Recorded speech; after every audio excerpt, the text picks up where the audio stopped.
दोस्तों, हमें याद आता है हमने अपने बचपन में पहाड़ी पढ़े थे।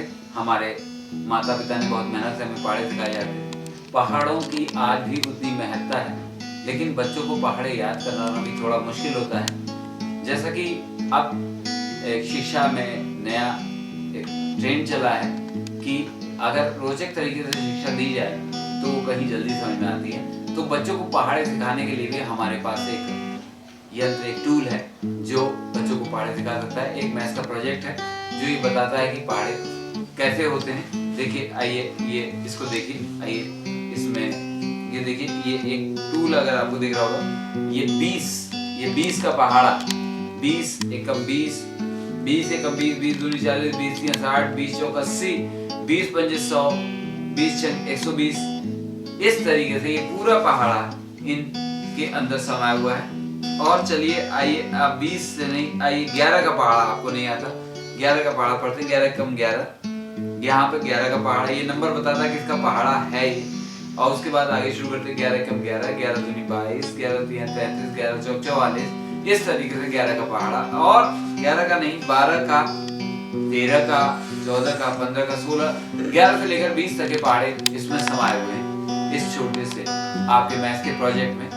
इस प्रोजेक्ट को बनाना भी बहुत ही आसान है। आप चाहें तो जो किसी स्पोर्ट्स की दुकान से शटल कॉक का एक डिब्बा होता है वो ला सकते हैं, या घर में कोई सीधी सिलेंड्रिकल फ्रिज वगैरह की खराब बोतल पड़ी हो गोल, तो उसे इस्तेमाल कर सकते हैं। इसको इस तरीके से बनाया गया है, इस तरीके से बनाया गया है, आप इसे ध्यान से देखें। हमने स्वयं इस प्रोजेक्ट के लिए ये शटल कॉक का डिब्बा यूज किया, उसके ऊपर एक चार्ट पेपर रैप किया है, और यहाँ पर हमने इसके ये टेप से ये एक छोटा सा एक खिलौना बोतल थी हमारे पास, हमने उसे यहाँ पे लगा दिया है। आप कुछ भी लगा सकते हैं। हमने इसे पेंसिल का शेप देने की कोशिश करी है, आप खुद भी किसी चीज से पेंसिल का शेप दे सकते हैं। लेकिन एक चीज का जरूर ध्यान रखिएगा कि ये ऐसा हो कि आप इसे पकड़ के घुमा सके, और घुमाने पर ही आपके हाथ से निकले नहीं या यहाँ से छूटे नहीं, ताकि अच्छी तरह समझ में आए। उसके बाद आपको क्या करना है कि आपको एक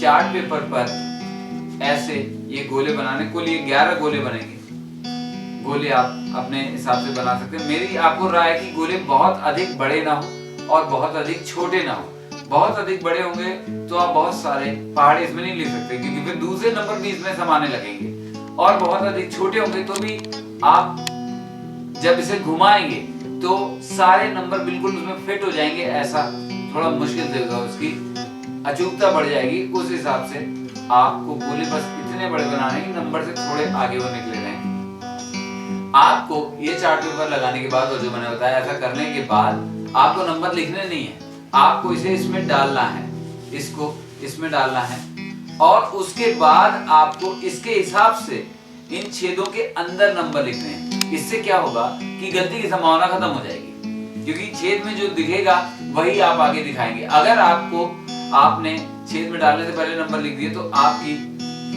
यहाँ पर वो एक्यूरेसी कम हो जाएगी और वो नंबर गलत भी लिखे। आप इसे लिखते जाएं, नंबर इसे घुमाते जाएं, पहाड़े लिखते जाएं, निकल के तो ये ऐसा दिखता है।